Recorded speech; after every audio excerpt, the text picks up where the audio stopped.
Kira-kira mungkin lebih dari 20 tahun yang lalu, saya ujian untuk ujian praktek olahraga.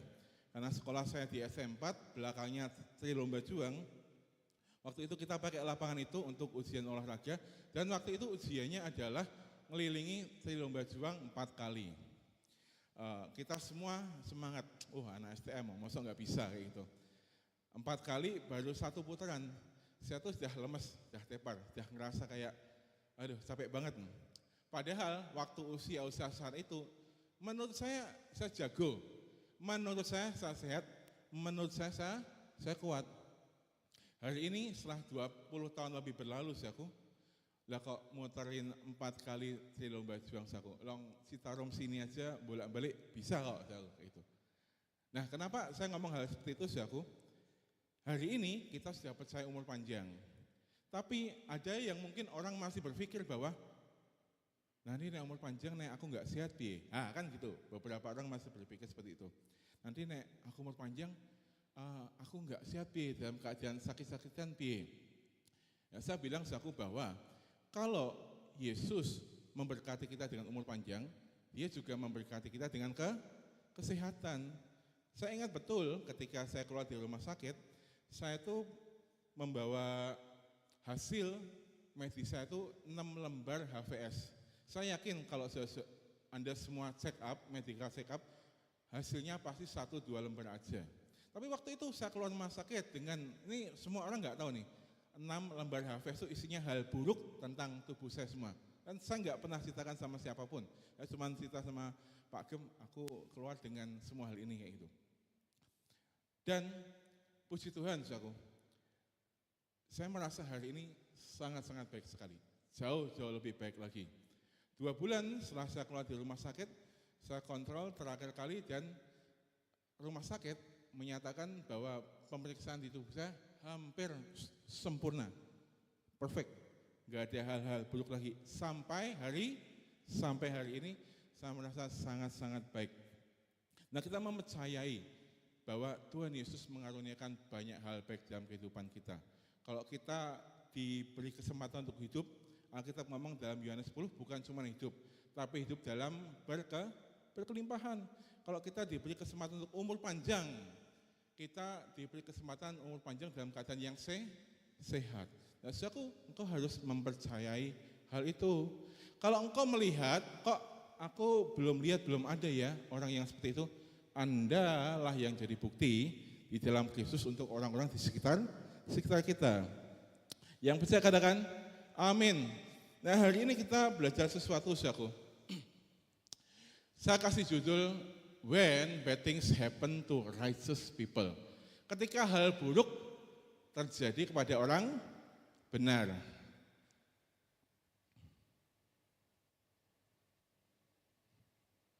Oke. Bisa dibantu? Ya, Kejadian 26 ayat 12 sampai yang ke-13. Maka menaburlah Ishak di tanah itu, dan dalam tahun itu juga ia mendapat hasil berapa? 100 kali lipat. Sebab ia diberkati Tuhan. Dan orang itu menjadi kaya. Kian lama sehingga menjadi sangat kaya, saudaraku. Ini ayat yang sangat indah sekali, saudaraku. Tapi saudaraku, hari ini saya mau fokus, saudaraku, banyak di awal di dalam proses kata menabur ini, saudaraku. Dan hal yang pertama yang mau saya sampaikan adalah banyak orang ketika menyampaikan bagian ini selalu ngomong bahwa kamu harus menabur uang, kamu harus menabur persembahan kepada gereja. Sehingga beberapa orang ilfil, ya kok di gereja kok ngomong kayak uang, kasih gereja terus, aku. Makanya oleh sebab itu, aku, kita tuh sudah bertahun-tahun, aku nggak pernah mengedarkan kantong kolektor. Cuman ada kotak di belakang, cuman ada nomor rekening gereja. Jadi kalau saya mau kasih, aku bisa kasih di belakang, nggak perlu juga ada orang tahu. Saya kalau mau transfer, silakan juga transfer. Kita nggak pernah memaksakan. Karena yang dimaksud bagian ini adalah ngomong soal pekerjaan, saudaraku. Nah, saya membahas banyak bagian ini, saudaraku, karena saudaraku, di bagian proses ini, saudaraku, kronologi ini, saudaraku, ada orang benar di zaman ini, saudaraku, yang mungkin dia mungkin mengalami kesulitan, tapi dia punya rumah, punya mobil untuk dijual. Ada juga mungkin mengalami kesulitan juga, tapi dia masih punya motor, masih punya tabungan. Tapi mungkin di belahan daerah yang lain lagi, ada orang yang mungkin dia punya masalah, tapi dia nggak punya apa-apa untuk bisa digadaikan, untuk bisa dijual. Bahkan ada juga yang mungkin orang benar di suatu tempat, dia harus mungkin menggadaikan prinsip hidupnya di tengah-tengah lingkungan toksik atau lingkungan korup di dalam pekerjaannya supaya dia bisa hidup. Dan yang terparah adalah, yang mungkin kita nggak mau sentuh bagian itu adalah, ada orang yang mungkin dia nggak punya apa-apa selain dirinya sendiri untuk dijual. Dan kalau mungkin Sakungko yang di rumah dalam keadaan seperti ini, hari ini adalah kabar baik untuk kita semua. Yang percaya katakan, amin Saku. Kita belajar Saku. Nah, sebelum kita ngomong ayat yang ke-12 dan 13, kita baca ayat yang pertama dulu Saku. Minta tolong dibantu. Ya, maka timbullah kelaparan di negeri itu. Itu bukan kelaparan yang pertama kali yang telah terjadi pada zaman Abraham. Sebab itu Ishak pergi ke Gerar kepada Abimelek, raja orang Filistin. Pengkhotbah 1 ayat yang ke-9 berkata seperti ini Saku. Yang pernah ada, akan ada lagi. Yang pernah dibuat, akan dibuat lagi. Tidak ada sesuatu yang baru di bawah matahari. There is no new thing under the sun. Jadi, kalau ada orang Kristen yang berdoa, Tuhan aku berdoa, Indonesia penuh kemuliaan-Mu, krisis tidak akan pernah ada lagi di Indonesia. Saya berani bilang Saku, bahwa hal itu enggak akan pernah terjadi. Dunia itu akan selalu digoncang Saku. Dunia itu akan selalu chaos dalam beberapa periode Saku. Nah terus yang benar ya Pak, waktu goncangan itu ada Saku. Percayalah, di tengah goncangan itu Tuhan Yesus menolong kita. Tuhan Yesus memberikan segala kebaikannya buat orang-orang yang dikasihinya. Yang percaya katakan, amin Saku. Jadi kita enggak perlu takut Saku. Dunia itu pasti digoncang kok Saku. Wabah itu setiap 6 tahun sekali. Kalau Saku meneliti Saku, ada flu babi lah, ada apalah, itu terjadi setiap 6 tahun sekali. Krisis Saku. Sebut saja krisis 98, 2008. Terus yang kemarin lagi tuh gara-gara apa?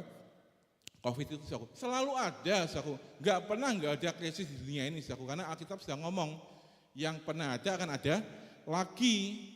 Fokusnya kita bukan supaya Tuhan pokoknya enggak boleh ada krisis di Indonesia ini, di tempatku. Fokusnya adalah bagaimana saudara mempercayai Yesus sebagai juru selamat pribadi Anda di masa yang sulit. Jadi saya enggak usah pikirin besok naik krisis piye ya, besok naik ada wabah piye, enggak. Fokus aja pada saudara mempercayai pertolongan Tuhan. Amin. Ayat yang kedua, lalu Tuhan menampakkan diri kepadanya serta berfirman, janganlah pergi ke Mesir, diamlah di negeri yang akan kukatakan kepadamu. Ayat yang ketiga, tinggallah di negeri ini sebagai orang asing, maka aku akan menyertai engkau dan memberkati engkau. Sebab kepadamu lah dan kepada keturunanmu akan kuberikan seluruh negeri ini, dan aku akan menepati sumpah yang telah kuikrarkan kepada Abraham, ayahmu. Ada janji Tuhan, Saku, pertolongan Tuhan yang seketika itu juga.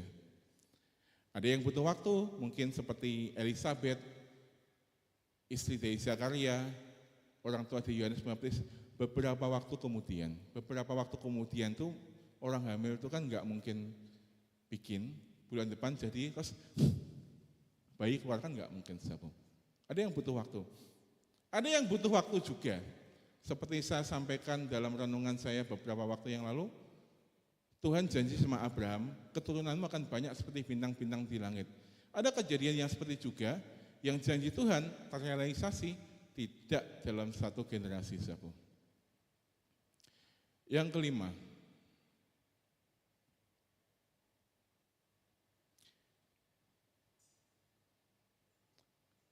karena Abraham telah mendengarkan firman-Ku dan memelihara kewajibannya kepadaku, yaitu segala perintah, ketetapan, dan hukuman-Ku. Jadi tinggallah Ishak di Gerar. Ya, next, dibantu. Nah, saudaraku, dalam perjalanannya saudaraku, kita tahu bahwa Alkitab ngomong bahwa keadaannya waktu itu lagi masa susah, masa paceklik saudaraku. Saya berani ngomong bahwa waktu Ishak menabur itu saudaraku, tanahnya itu kering, sudah enggak ada lagi. Kalau saudaraku tahu ada tanah yang enggak disiram air selama bertahun-tahun, tanahnya kan bentuk kayak tembaga seperti ini saudaraku. Dan itu enggak mudah saudaraku. Bahkan kalau Ishak menanam sesuatu, Ishak menabur benih di situ saudaraku, orang akan ngomong begini saudaraku, kamu kok nabur di tempat yang enggak ada gunanya saudaraku. Itu yang dialami Ishak saudaraku. Tapi ayat 18 berkata seperti ini saudaraku.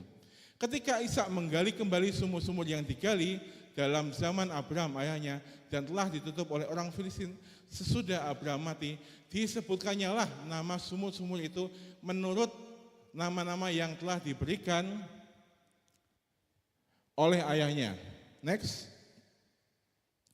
Abraham mewariskan iman lewat sita harian kepada Ishak saudaraku. Nah, pertanyaannya begini saudaraku. Banyak orang menyampaikan firman bahwa Ishak diberkati itu karena Ishak taat saudaraku. Padahal saudaraku, sebelum taat saudaraku, dia harus percaya dulu saudaraku. Zaman kita enak saudaraku, hidup di zaman modern ini enak. Saudaraku tinggal buka Alkitab, perjanjian lama sama perjanjian baru sudah ada. Zaman dulu gimana? Enggak ada perjanjian lama, perjanjian baru, bahkan hukum Taurat pun belum diberikan. Tuhan datang sesuka hatinya. Abraham yang punya pengalaman spiritual ini tentang Tuhan Allah, ya, yang kita kenal hari ini di dalam nama Yesus Kristus, menceritakan semua pengalamannya, perjalanan spiritualnya kepada Ishak. Makanya kalau saya lihat cerita Ishak hampir sama kayak Abraham, ya semua diceritain, sampai nipu-nipunya mungkin juga diceritain saudaraku. Tapi kita mau belajar hal yang baiknya saudaraku, bahwa berikutnya, apa kata perjanjian lama? Ulangan 6 ayat yang ke-6 sampai ke-7. Apa yang kuperintahkan kepadamu pada hari ini haruslah engkau perhatikan. 7. Haruslah engkau mengajarkannya berulang-ulang kepada anak-anakmu dan membicarakannya apabila engkau duduk di rumah, apabila engkau sedang dalam perjalanan, apabila engkau berbaring, apabila engkau bangun. Ishak bisa taat sama Tuhan karena dia percaya Tuhan. Bagaimana Ishak bisa percaya Tuhan? Karena Ishak punya orang tua seperti Abraham yang selalu menceritakan firman, yang selalu menceritakan pengalaman spiritualnya kepada anaknya. Jadi saya percaya hari ini yang hadir di tempat ini kebanyakan sudah punya anak, bahkan sudah punya cucu.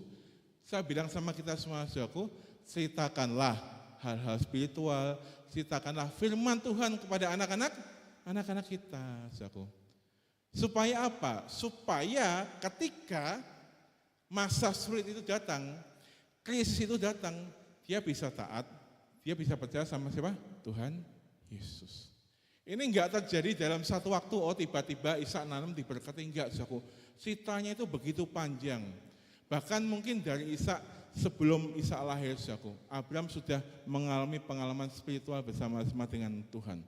Nah, saya percaya juga hari ini kita punya pengalaman spiritual kita bersama dengan Yesus. Banyak kali kita hidup dan ditolong oleh Tuhan Yesus. Banyak kali setiap ibadah kita mendengarkan firman Tuhan. Setiap pagi kita buka WA, kita baca firman Tuhan lewat grup WA. Ceritakan, saudaraku. Ajarkan hal itu kepada anak-anak kita, saudaraku. Supaya waktu masa-masa sulit itu datang, saudaraku, anak kita tetap kokoh. Anak kita tetap percaya sama siapa? Yesus, saudaraku. Dia bisa taat sama Yesus karena dia kenal siapa Tuhannya. Lewat siapa? Lewat kita sebagai orang tuanya. Next, berikutnya. Apa kata perjanjian baru? 2 Timotius 1 ayat yang kelima. Sebab aku teringat akan imanmu yang tulus ikhlas, yaitu iman yang pertama-tama hidup di dalam nenekmu, Lois, dan di dalam ibumu, Yunike, dan yang aku yakin hidup juga di di dalammu. Ini surat Paulus kepada Timotius. Paulus ngomong kepada Timotius, kamu kan sudah diajar nenekmu. Saudaraku, Timotius itu orang yang luar biasa, sehingga Paulus berani mengutusnya, berani mempercayakan jemaat kepada Timotius. Enggak tiba-tiba dia kenal Paulus, langsung jemaatnya dipercayakan. Enggak, saudaraku. Tapi neneknya mengajarkan firman kepada Timotius. Ibunya Yunike mengajarkan firman kepada Timotius. Sehingga Timotius kenal siapa Yesus itu. Meskipun Timotius belum pernah ketemu Yesus. Meskipun Timotius dan Yesus hidup di zaman yang berbeda. Tapi karena orang-orang yang dikasihi Timotius, orang-orang yang mengasihi Timotius, menceritakan kisah Yesus kepada Timotius. Sehingga dia tumbuh menjadi anak yang baik, menjadi pemuda yang baik, menjadi pemuda yang radikal di dalam Yesus. Seperti itu, saudaraku. Jadi enggak tiba-tiba Ishak taat sama Tuhan, sulit, saudaraku. Kalau saudaraku enggak pernah belajar tentang firman, saudaraku enggak mempercayai Yesus lebih daripada apapun, sulit, saudaraku. Ishak disuruh Tuhan pergi ke satu tempat asing yang pada masa itu susah, tapi Ishak mau. Bahkan Tuhan ngomong, kamu di sini, bertani di sini, tabur benihmu di sini. Itu nek orang temanmu tahu sih aku, kita ngelakuin hal yang semacam itu. Kue gendeng Wira, kita bisa dikatakan kayak gitu sih aku. Tapi apa yang Ishak lakukan? Dia tetap menabur. Dia tetap pindah. Mengapa dia bisa melakukan semuanya itu, saudaraku? Mengapa dia bisa taat pada perintah Tuhan, saudaraku? Karena dia percaya Tuhan. Enggak bisa ujuk-ujuk orang percaya Tuhan terus bisa melakukan semua hal ini, saudaraku. Kalau dia enggak kenal siapa Tuhan. Mengapa teman-teman di sini bisa melayani? Padahal saat jenis Sabtu, malam Minggu enak, habis kerja itu kan sudah enak sama keluarga, tapi mereka sempetin datang ke tempat ini, latihan kayak pulang ke rumah. Padahal pulang ke rumah habis latihan paling cepat setengah 8. Lalu enggak mandi, enggak makan dulu. Tapi mereka melakukannya, saudaraku. Oleh sebab itu saya selalu bersyukur punya teman-teman yang mendukung pelayanan Tuhan di tempat ini. Terima kasih, teman-teman. Kenapa mereka bisa termotivasi? Karena mereka kenal siapa yang mereka sembah. Mengapa saya bisa berkata seperti itu? Karena di saat yang sama ada orang-orang yang mungkin dia punya waktu, dia punya segalanya, tapi dia memilih untuk ngapain? Saya pernah banget dikatain zaman dulu ini, cuman orangnya sudah meninggal. Saya enggak cerita siapa orangnya, datang kepada saya, aku Senin sampai Sabtu kerja, udan, terus Minggu mbok kon main, mbok kon pelayanan. Loh, saya enggak maksa, ya nek enggak mau enggak apa-apa kan. Kemarin kan kamu sudah main tuh bagus, kamu mau, terus kok sekarang ini dulu, saudaraku. Gitu, saudaraku. Ada orang yang seperti itu dan makanya, saudaraku, kita enggak pernah memaksa orang melayani Tuhan. Sampai orang tersebut mengenal Tuhan, menikmati kasih Tuhan, kemudian minta, aku main dong. Silahkan, saudaraku. Ishak bisa taat karena dia mempercayai Tuhan, karena dia kenal siapa Tuhannya. Kalau kita menikmati Yesus, kita sering baca firman, merenungkan kebaikan Tuhan, di masa sulit, saudaraku, kita enggak akan merasa sulit. Di masa seperti kemarin, kita enggak akan khawatir. Karena pondasi kita sudah kokoh, saudaraku. Kita melihat Yesus lebih dari segalanya. Nah, kalau orang tidak menikmati firman setiap hari, saudaraku, dia pasti banyak khawatirnya. Saya bilang banyak khawatirnya, bukan berarti orang yang percaya Yesus gak bisa khawatir, saudaraku, tapi lebih banyak khawatirnya. Apalagi kalau kita lihat medsos, saudaraku, orang ini kok bisa ini, orang ini kok bisa ini, yang ini kok bisa ini. Kita insecure sekali, saudaraku. Kita merasa kita gak ada apa-apanya dengan dia, padahal yang dia tunjukkan belum tentu punyanya dia. Yang dia tunjukkan belum tentu beli cash, saudaraku. Tapi kita sudah mikirnya sudah insecure dulu, saudaraku. Kok dia sudah di sini ya? kok dia bisa sampai sini ya, kok dia bisa begini lah.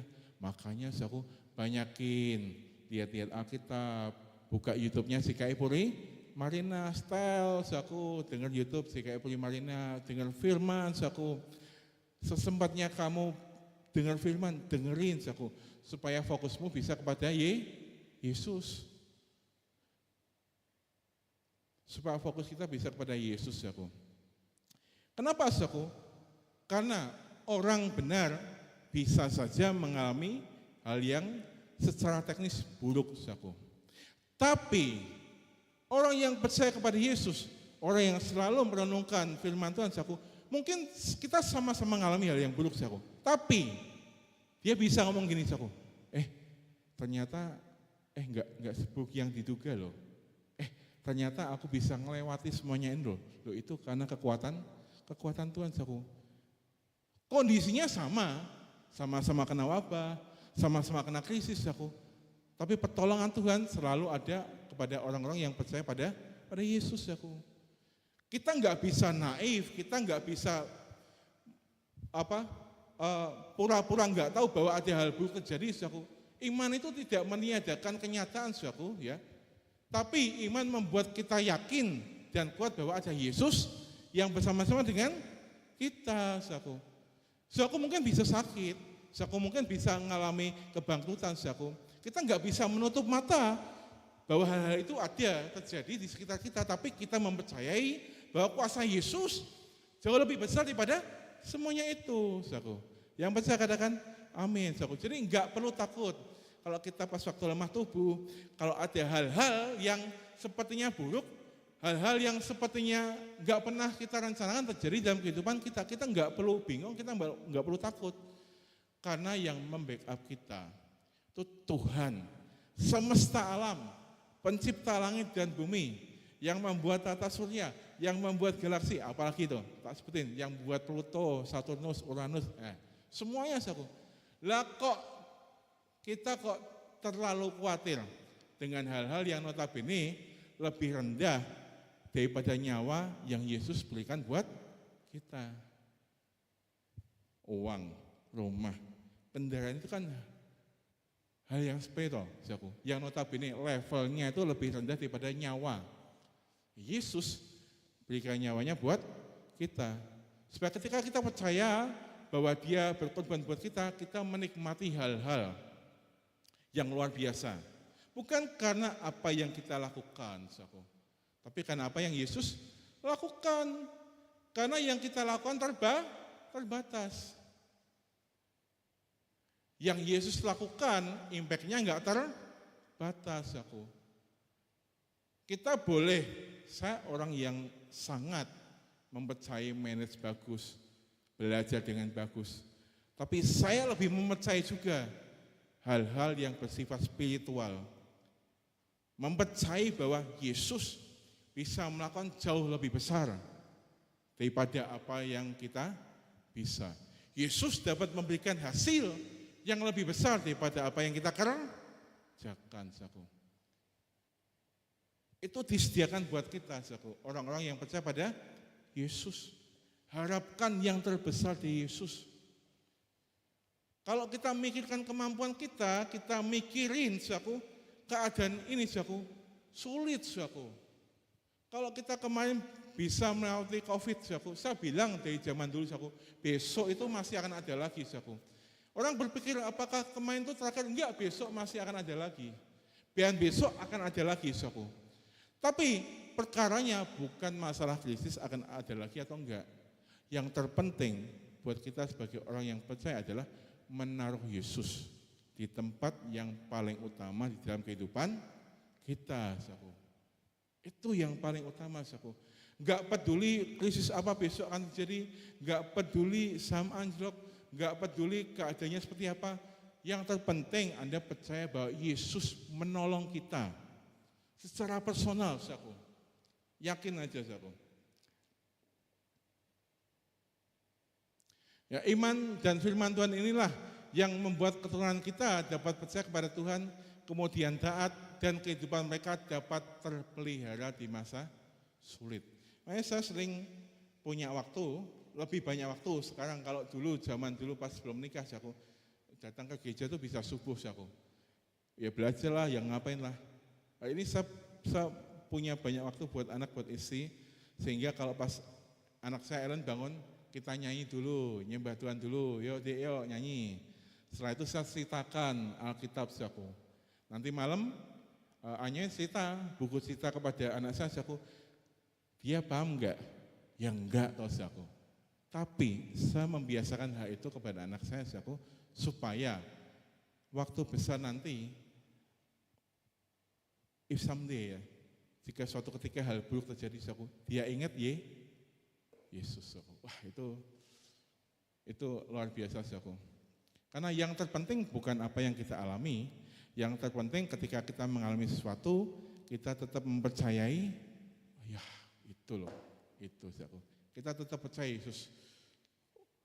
Masa sulit bisa datang, saldo bank bisa berkurang, tubuh bisa jadi lemah letih lesu, tapi iman enggak boleh, kadar iman kita enggak boleh berkurang, saku.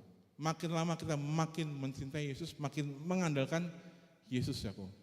Itu sebabnya saya selalu dalam setiap kesempatan, ayo renungkan firman, ayo saat itu disisil aja, pagi ngomong Yesus adalah gembalaku, takkan kekurangan aku.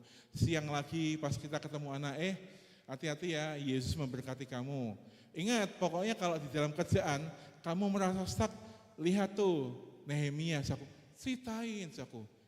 Apa yang Alkitab katakan kepada anak-anak kita, saku, itu akan jauh lebih berguna, itu akan jauh lebih baik, saku, ketimbang, saku. Nak, bu kamu jangan kayak gitu loh, kayak tetangga sebelah loh. Wah itu ribut gedean loh. Tapi kalau Anda ngingetin anak Anda, ngingetin cucu Anda, ngingetin menantu Anda, pokoknya kalau kamu sulit, ingat loh Yusuf. Dia diberkati Tuhan, dia disertai Tuhan, dia mempercayai Tuhan, walaupun keadaannya enggak itu jadi pesan buat dia, aku. Ya kan? Jadi setiap kita punya kesempatan, ceritakan firman Tuhan kepada anak kita, ceritakan pengalaman spiritual kita bersama dengan Yesus kepada keturunan kita, supaya suatu ketika nanti sampai dewasa ini penting banget, aku. Ketika dia mengalami apapun, ketika dia enggak dalam pengawasan kita, ketika dia jauh daripada kita, Yesuslah yang dia tetapkan untuk jadi juru selamat pribadinya. Anak kita bisa pergi keluar kota, keturunan kita bisa pergi ke luar negeri. Tapi kalau dia sudah punya keyakinan akan Yesus, hatimu tenang. Kau enggak akan berpikir, kalau dia gini gimana ya, kalau dia gini gimana ya. So enggak akan berpikir seperti itu. Karena dia sudah punya iman kepada Kristus, Anda yakin yang menjaga dia adalah siapa? Yesus. Berikutnya, Kejadian 26 ayat yang ke-22. Ia pindah dari situ dan menggali sumur yang lain lagi. Tetapi tentang sumur ini mereka tidak bertengkar. Sumur ini dinamainya Rehobot dan ia berkata, sekarang Tuhan telah memberikan kelonggaran kepada kita, sehingga kita dapat beranak cucu di negeri ini.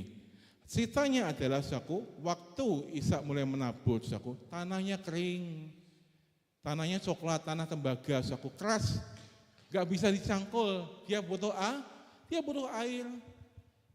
Dia ingat bapaknya Abraham pernah cerita, aku punya sumur di sini, aku pernah gali di sini, aku pernah gali di sini, saku. Dan Ishak melakukannya, dia menggali lagi, keluar air enggak? Keluar, tapi ada yang recokin, orang Filistin, saku. Apa yang Ishak lakukan? Dia pindah. Oke, tak pindah ke yang lain lagi, gali lagi. Keluar airnya. Apa yang terjadi? Musuhnya datang ngomong, nggak bisa, kamu harus pergi dari sini. Dia gali lagi sampai berkali-kali, saku. Sama berkata seperti ini, saku. Next. Nah, Ishak ini punya argumen tentang hasil pekerjaannya. Kita mungkin melakukan hal yang sama, saku. Kita kerjanya baik, hampir jadi, saku.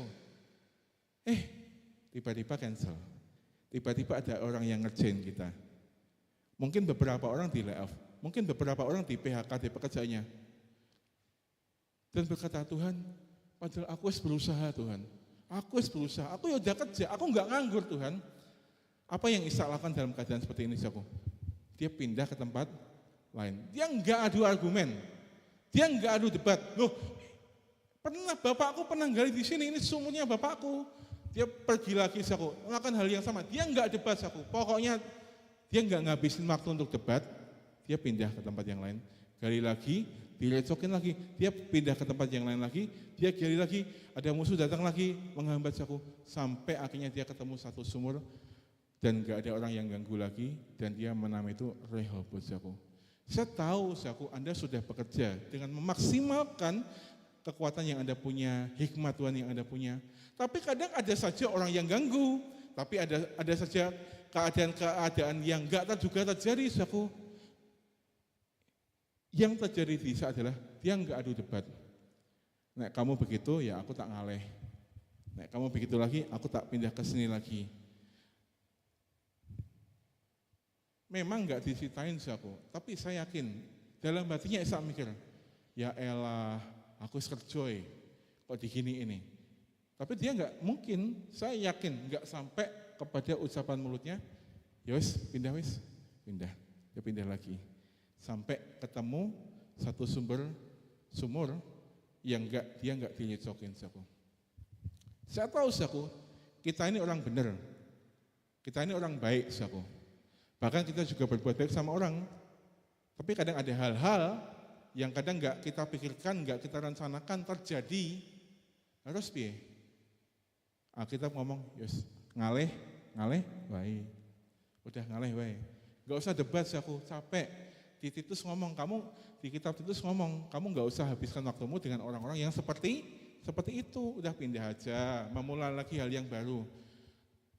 Tuhan melihat kok. Tuhan melihat apa yang Anda kerjain kok dengan tulus hati kok.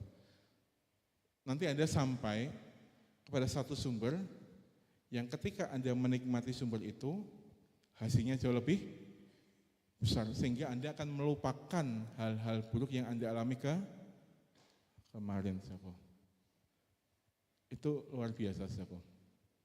Saya tahu, saku, di dalam proses ini, saku, kronos ini, saku, ada banyak hal yang kita alami, saku. Ada yang mungkin Anda mungkin enggak cerita, tapi mungkin beberapa dari kita ada yang mungkin sedih, ada yang mungkin menangis, ada yang mungkin mengalami kesulitan. Saya bilang bahwa hal itu mungkin saja bisa terjadi, saku. Kita enggak bisa tutup mata atas perasaan, atas keadaan yang mungkin saja bisa terjadi. Tapi pagi hari ini, saku, dari mimbar ini, saya menguatkan kepada kita semua bahwa Yesus bersama-sama dengan kita, saku. Tuhan tahu kesulitan kita saat menabur, kesulitan kita saat bekerja, saku ya. Dan saya sebagai pemimpin tempat ini menghargai apa yang Anda lakukan untuk keluarga Anda, saku. Makanya, saku, saya kemarin bilang waktu yang lalu, saku, di mimbar, waktu Pak Mo meninggalkan kita, saku, beliau adalah orang yang bertanggung jawab, saku. Nek tak jelasin, saku, harus ngantar A, harus ngantar B, harus ini, saku, dan kesini lagi, saku, itu capek luar biasa, mungkin tubuhnya sudah lelah, saku. Dan saya mempercayai bahwa apa yang Anda lakukan sekarang ini juga, saku, mungkin ada beberapa di antara kita yang, wah Tuhan, aku udah sampai batas sih. Siloneh kata es, apa ya bahasanya dah? Bahasa Jawa ini ya, maaf ya, utakku sampai pedot ya Tuhan. Tapi tenang, saku, Yesus peduli terhadap kita, saku. Saya tahu, saku, tentu kami sebagai rohaniawan tahu, walaupun kami enggak harus cerita di mimbar apa yang Anda alami, tapi kami tahu, saku, beberapa di antara Anda mungkin mengalami masa-masa yang sulit, saku ya. Ada yang mungkin belum ada pekerjaan, ada yang mungkin punya tanggungan yang lebih besar daripada apa yang Anda hasilkan. Tapi saya berdoa, saku, saya berkata kepada kita semua bahwa selalu ada Yesus. Memang Tuhan tidak terlihat, piye toh? Tuhan yang di, dia di mana, saku? Tapi percayalah, saku, terimalah dengan iman bahwa Anda itu disertai Roh Kudus 24 jam 7 hari, saku. Pribadi itu yang menguatkan Anda ketika Yesus sudah duduk di sebelah kanan Bapa di surga. Percaya, saku, Anda kuat. Anda punya Yesus, saku, yang mendukung Anda jauh lebih besar, saku. Yang mensupport Anda jauh lebih besar. Ada tangan tak terlihat yang sedang merencanakan hal yang besar, saudaraku, supaya Anda menikmati hal-hal bahagia ini, saudaraku. Rencana Anda mungkin gagal, tapi rencana Yesus gak pernah gagal, saudaraku. Anda yakin aja, saudaraku. Ada mungkin beberapa Anda yang single parent, piye Pak? Nah aku Pak, Yesus yang menguatkan Anda. Yesus yang menjadi penolong Anda. Yang bisa katakan, saya selalu ingin menceritakan banyak hal dalam hidup saya, saudaraku. Terlalu banyak, saudaraku, hal-hal yang terjadi dalam hidup saya. Kadang kalau pas kita mungkin masa-masa sulit, saudaraku, 1-2 detik ya, beberapa detik ya, kita mungkin lost in space, kita mungkin lupa bahwa kita tuh punya Tuhan, saudaraku. Beberapa detik mungkin seperti itu, tapi ingatlah, saudaraku, Tuhan itu baik, saudaraku. Sekalipun mendung, saudaraku, matahari tetap bersinar. Sekalipun ada masalah yang terjadi, Tuhan tetap baik, saudaraku. Saya ingat, saudaraku, waktu ayah saya meninggal, saudaraku, saya ingat banget, saudaraku. Kalau saya boleh cerita, saudaraku, bapak saya itu koster gereja di Gereja Karangayu, nyambi tukang becak, saudaraku. Saya jujur kepada Anda, saudaraku, ibu saya asisten rumah tangga. Waktu bapak saya meninggal, saudaraku, ibu saya lah yang gantiin jadi koster di gereja, saudaraku. Gaji 425. Waktu itu saya naik ke STM kelas 2, adik saya Guntur STM kelas 1, adik saya yang kecil naik SMP, saudaraku. Waktu itu sekolah negeri itu bayar, saudaraku. Sekarang kan gratis, saudaraku. Waktu itu bayar, saudaraku. Saya ingat banget bahwa gaji ibu saya 425, SPP bulanan saya 125.000 pijal. Nek dipikir tuh nggak bisa tuh hidup, saudaraku. Tapi Tuhan baik, saudaraku. Waktu kelas 1 STM, saudaraku, saya itu ikut ekstra, saudaraku, karena saya sudah main musik dari kecil, saudaraku. Saya ikut ekstra musik, ikut ekstra band, saudaraku. Tiap bulan saya menang, saudaraku. Tiap bulan juga, saudaraku, saya harus maju ke depan, ke kepala sekolah, dilihat semua orang yang upacara, kita ngangkat piala bareng. Gratis SPP 3 bulan. Bulan depan lagi menang lomba lagi. Orang-orang tuh sampai bosan dia, salah didik meneh maju. Tiap kali hari Senin didik meneh. Itu cara Tuhan tolong. Saya nggak punya uang buat bayar sekolah, tapi Tuhan berikan saya ya sampai bosan. Masuk lomba kok menang terus kayak gitu. Juara 1, 2, 3, the best keyboard itu juara 1, 2, 3. Selama setahun, saudaraku. Gratis, saudaraku. Kelas 1 STM. Saya ingat banget, naik ke kelas 2, bapak saya meninggal, saudaraku. Terus didik piye, gitu. Tiba-tiba ada keberanian, kamu ngajar aja, kayak gitu, saudaraku. Piye carane, saudaraku. Entah gimana caranya, saudaraku, akhirnya saya bisa ngajar, pelan-pelan. Saya ingat banget, saudaraku. Itu tahun 2005, UMR Semarang itu 505.000. Saya riset di Google, saudaraku. Anda tahu waktu itu kelas 2 STM, saya punya penghasilan berapa? 600.000. Di atas UMR loh, saudaraku. 4 tahun kemudian, saudaraku, UMR Semarang 900.000, penghasilan saya 2,2. Caranya Tuhan itu banyak, saudaraku. Saya kadang dulu, saudaraku, waktu belum sedewasa sekarang, saudaraku, dulu malah nggak mikir, saudaraku, ya hidup jalani aja, saudaraku. Tapi sejujurnya kan makin tua kita kan kadang kita mikir toh, piye toh carane Tuhan kerja. Padahal waktu kita masih kecil, kita ditanya, kamu cita-citanya apa? Aku pengen jadi pilot, pengen jadi presiden. Mikir enggak caranya, saudaraku? Enggak kan, ngomong aja kan. Makanya Alkitab ngomong Tuhan tuh menyukai anak-anak. Saudaraku punyailah iman seperti anak. Butuh ngomong aja. Enggak usah mikir piye carane, enggak masuk, saudaraku. Enggak masuk, saudaraku. Benar enggak masuk. Hikmat Tuhan kepada Ishak adalah benih yang dia punya ditanam. Walaupun di saat yang sama mungkin ada orang yang enggak percaya Tuhan, enggak tahu Tuhan, saudaraku, sehingga dia punya benih dimakan, saudaraku. Saya percaya Tuhan Yesus memberikan hikmat kepada kita dan dia adalah hikmat itu sendiri, saudaraku.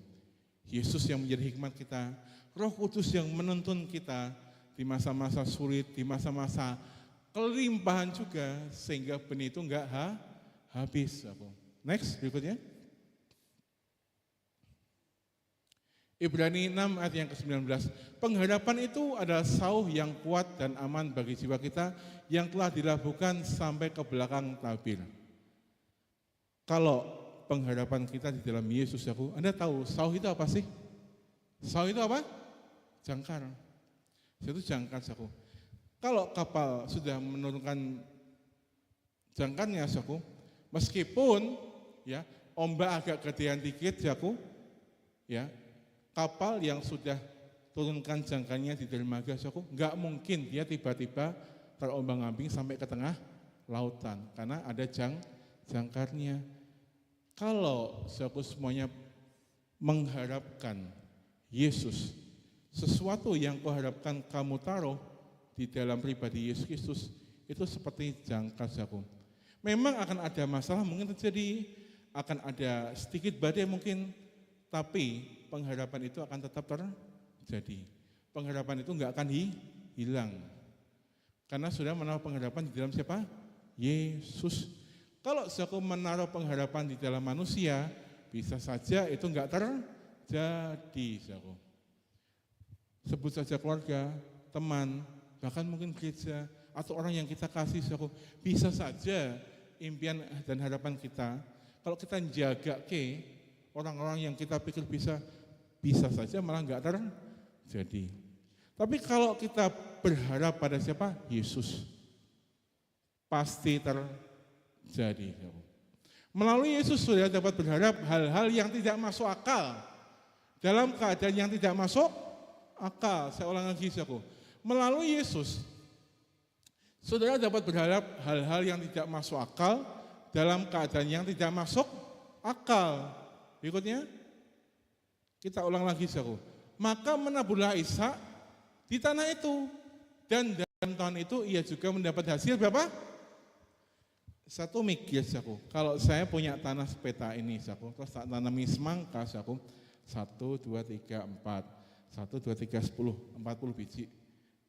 Saya enggak kebayang nek hasil 100 kali piye.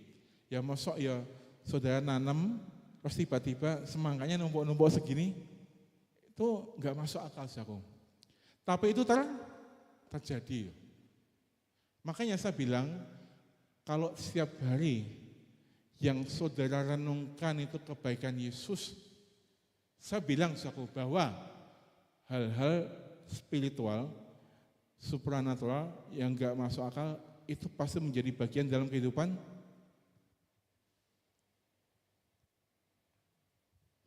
Saya berdoa, ini doa pribadi tapi tak omong ke saudara ya. Tuhan, setiap hari saya yakin ada orang yang memberikan berkat, cash, transfer, makanan, minuman gratis. Anda tahu enggak? Itu kan omongan spiritual, Saya itu tiap hari hampir selalu dapat makanan, hampir selalu dijajak orang. Saya enggak pernah berharap bertemu orang, saya enggak pernah berharap ngobrol sama orang, karena kalau saya yang kenal saya, Pak Vincent extrovert, saya ini orangnya introvert.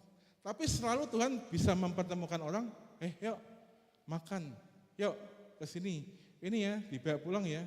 Itu hal yang simpel loh, Tapi kalau aku menaruh pengharapan kepada Tuhan, Tuhan tuh bisa menjadikannya dengan cara A, lewat siapapun, Kalau aku baca ayat ini tanpa aku merenungkan firman tiap hari, engkau akan lihat mustahil.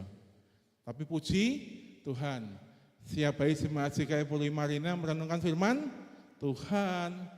Ya, dan saya mempercayai bahwa apa yang kita kerjakan diberkati Yesus. Apa yang Anda kerjakan? Anda mungkin bekerja di perusahaan, Anda mungkin punya perusahaan, Anda mungkin dagang, saya mempercayai, pekerjaan Anda diberkati Yesus. Harapkan hal-hal yang besar, sebab Tuhan kita bukan Tuhan yang besar. Tuhan kita Tuhan yang maha besar. Sebenarnya saya enggak terlalu banyak cocok dengan lagu. Cuman masalah lagu-lagu yang ada kayak gitu, aku punya Tuhan yang, padahal Tuhan kita bukan Tuhan kita Tuhan yang maha besar, maha hadir, maha baik, maha sempurna, maha segala sesuatu, saudaraku. Apalagi untuk hal-hal yang kecil seperti ini, saudaraku. Mungkin buat orang lain kok kamu ngomong yang kayak gitu, saudaraku. Mungkin orang yang mungkin berseberangan dengan kita ngomong, kamu kok menjadikan Tuhan alatmu untuk mengabulkan permohonanmu. Saya bilang, saudaraku, yang kayak gini nih buat Tuhan tuh hal yang sepele, saudaraku. Kalau saudaraku ngomong soal pekerjaan, ngomong soal masa depan, itu hal-hal yang sepele buat siapa? Yesus, saudaraku. Jadi Anda nggak apa-apa minta sesuatu yang besar.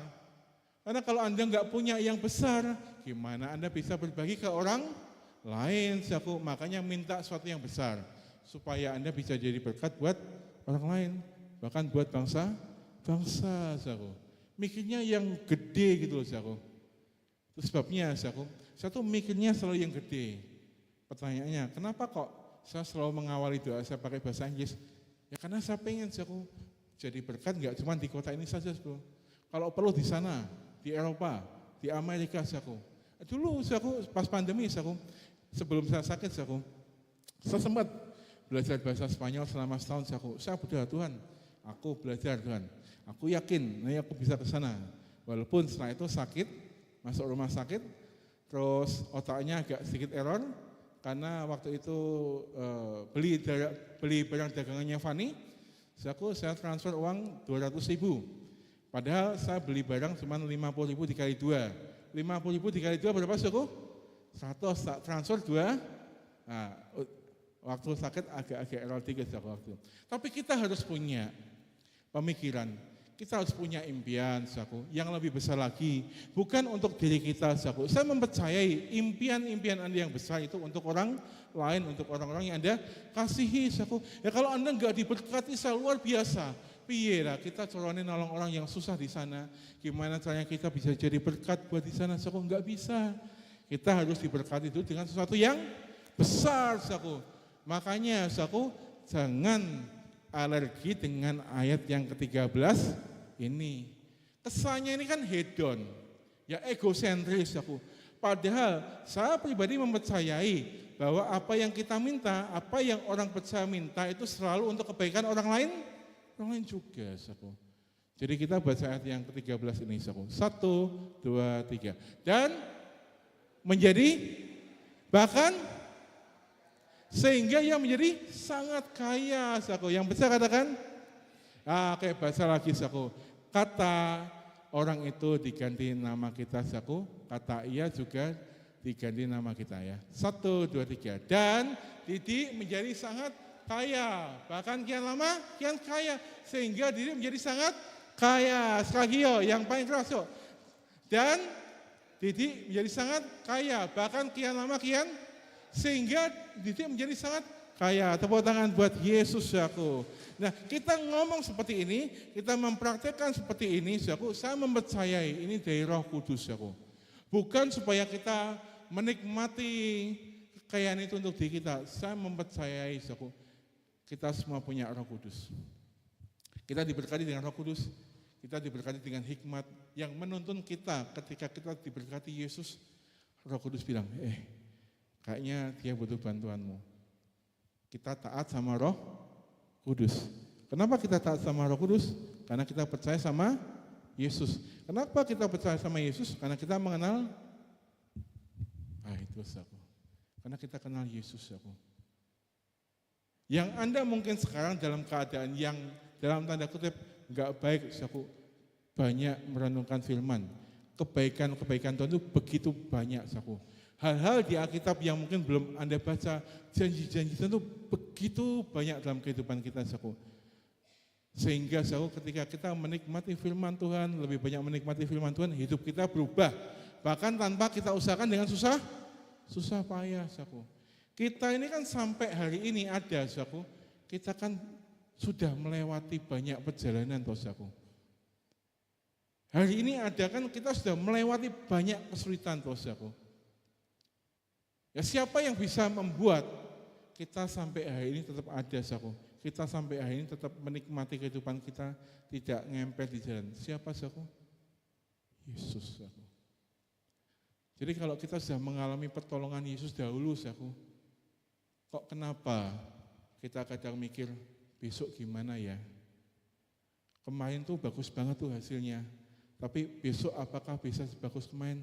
Kenapa kok kita ngomong seperti itu? Kenapa kok kita khawatir akan hal seperti itu? Karena kalau kemarin kita ditolong, hari ini kita ditolong. Kalau hari ini kita ditolong Yesus, besok juga kita ditolong siapa, saudaraku? Yesus. Jangan khawatir, saudaraku, akan hari esok. Alkitab ngomong, pemain musik maju ke depan, Alkitab ngomong bahwa Bapamu tahu apa yang kamu perlukan, saudaraku. Yang dicari bangsa-bangsa loh, Bapamu tahu. Alkitab lain ngomong lagi di Amsal, saudaraku. Kekayaan orang fasik disediakan bagi orang yang Orang fasik itu apa tuh, saudaraku? Kerjaannya tuh kapitalis, nyari duit. Pokoknya segala sesuatu cuan, harus dapat cuan, saudaraku. Itu orang fasik, saudaraku. Tapi Alkitab ngomong, kekayaan orang fasik diberikan kepada orang yang percaya. Tuhan punya caranya, saudaraku. Caranya gimana? Tidak tahu. Yang penting kita percaya Yesus. Yang percaya katakan amin. Yuk kita berdiri, kita nyanyikan satu lagu membuktikan bahwa kita mempercayai Tuhan dalam kehidupan kita.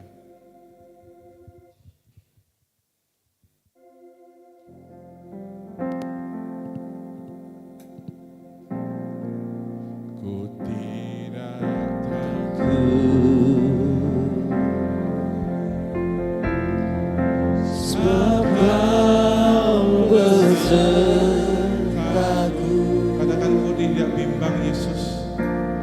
Ku tidak bimbang sebab Engkau Allahku. Karena Dia Allah kita, Dia yang bertanggung jawab atas seluruh kehidupan kita, saudaraku. Bagian kita hanya mempercayai Dia sebagai juru selamat kita.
Mari angkat tanganmu saudara, jemaat yang dikasihi Tuhan.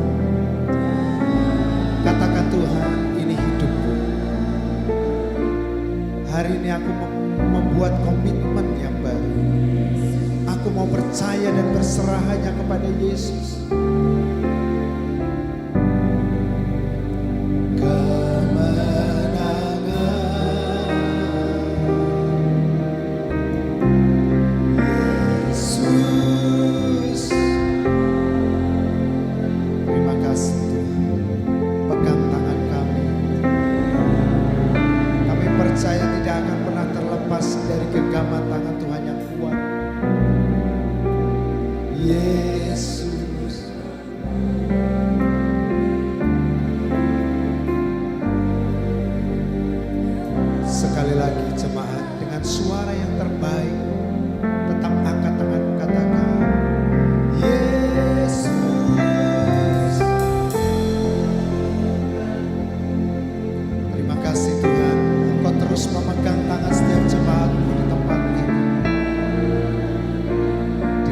Situasi yang tidak baik, kami percaya kami akan terus dituntun oleh Gembala kami yang sungguh amat baik, sehingga kami bisa berkata, takkan kekurangan aku, Yesus.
Terima kasih Tuhan, kami sungguh mengucap syukur buat penyertaan Tuhan yang sempurna. Di tahun Hason Vision ini, Tuhan mengajar kami untuk melihat, bukan melihat situasi, bukan melihat sekeliling kami, bukan melihat apa yang sedang kami alami.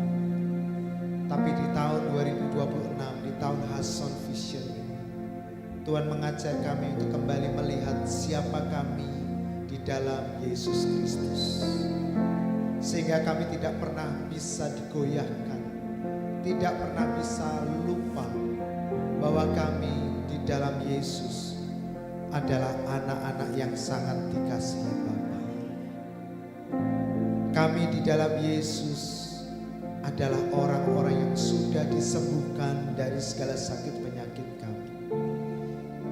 Kami melihat kami di dalam Yesus, hidup kami adalah hidup yang tidak akan pernah berkekurangan di dalam segala sesuatu apapun. Kami melihat di dalam Yesus, kami adalah anak-anak yang dikasihi Yesus, orang-orang yang dipelihara di dalam Yesus, orang-orang yang dijagai oleh Tuhan Yesus, orang-orang yang ditempatkan di tempat perlindungan yang maha tinggi. Kami dan seisi rumah kami tidak akan pernah mengalami situasi-situasi yang buruk yang terjadi di dalam dunia ini. Sebab kami dipisahkan, kami dibedakan. Kami ada di dalam terang Kristus. Pekerjaan kami, bisnis kami, anak-anak kami, pernikahan kami, seluruh hidup kami ada di dalam genggaman tangan Tuhan yang kuat.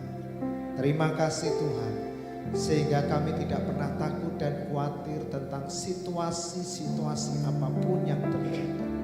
Karena kami tahu kami adalah orang-orang benar, orang-orang yang telah dibenarkan.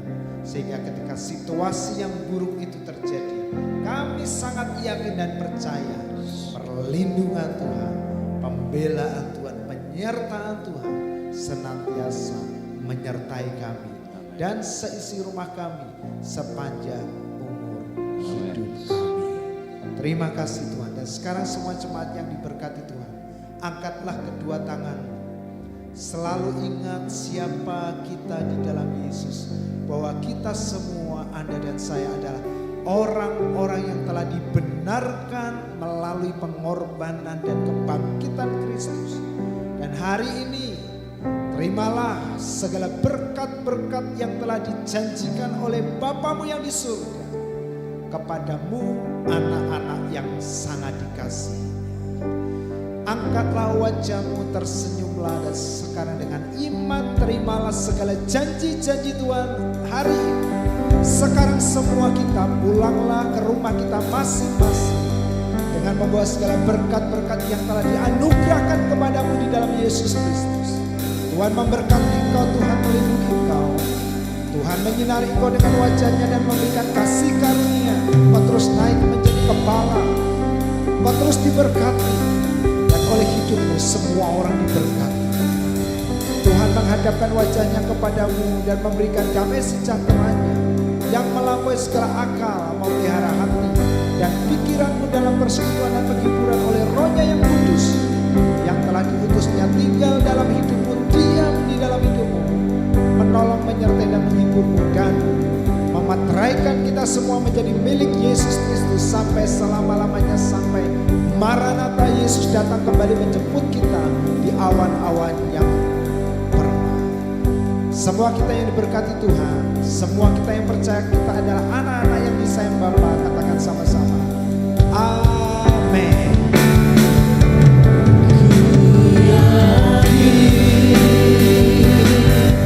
Engkau memberkati aku melimpah-limpah. Percaya dengan segenap hatimu, katakan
silakan duduk jemaat yang dikasih Tuhan. Sementara kita bersaat teduh, sebelum meninggalkan tempat ini, Bapak Ibu Saudara, ada pengumuman satu saja. Keluarga dari almarhum Pak Mul ya, kemarin menghubungi kami. Mereka akan mengadakan ibadah untuk mengenang 40 hari berpulangnya almarhum kekasih mereka, Bapak, suami, opa, engkong mereka ke surga. Jadi harinya diadakan hari Rabu, Bapak Ibu Saudara, minggu depan ini hari Rabu, berarti tanggal 20 Bapak Ibu Saudara ya. Jam 11 siang di tempat ini. Nah, mengundang semua jemaat. Kenapa mereka memilih tempat ini? Karena kalau diadakan di Solo kejauhan ya, jadi keluarga besar yang ada di Pekalongan di mana itu, mereka memilih kalau bisa diadakan di Semarang. Lalu mereka minta apakah gereja bisa dipergunakan. Saya bilang bisa. Jadi Bapak Ibu Saudara yang mau pakai gereja ini untuk ya beribadah, bersekutu, silakan ya, bisa dipergunakan tempat ini Bapak Ibu ya. Mau acara catering kantor juga boleh ya, pergunakan tempat ini Bapak Ibu Saudara. Nah, jadi saya mengundang, mereka mengundang semua jemaat untuk bisa datang Bapak Ibu Saudara yang bisa punya waktu di jam 11 siang hari Rabu tanggal 20 ya. saya mengundang untuk bisa datang ke tempat ini, kita mendukung keluarga ini, menghibur, menguatkan. Dan juga keluarga ini itu Bapak Ibu sudah pesan makanan. Saya dengar sih 100 porsi ya. Jadi ini jumlah yang sangat besar. Ada nasi ayam sama bakmi Jawa. Nah, 2 makanan ini dipesan karena katanya kesukaannya almarhum Pak Mul ya. Ya, jadi yuk kita datang hari Rabu tanggal 20 jam 11 siang. Yang ada waktu yang pas kosong datang mampir sebentar, makan bareng ya, pas jam istirahat siang juga. Nah, nanti bisa kembali ke kantor masing-masing. Gitu Bapak Ibu saudara ya. Tuhan memberkati kita. Selamat hari Minggu, sampai jumpa di ibadah minggu depan. Amin.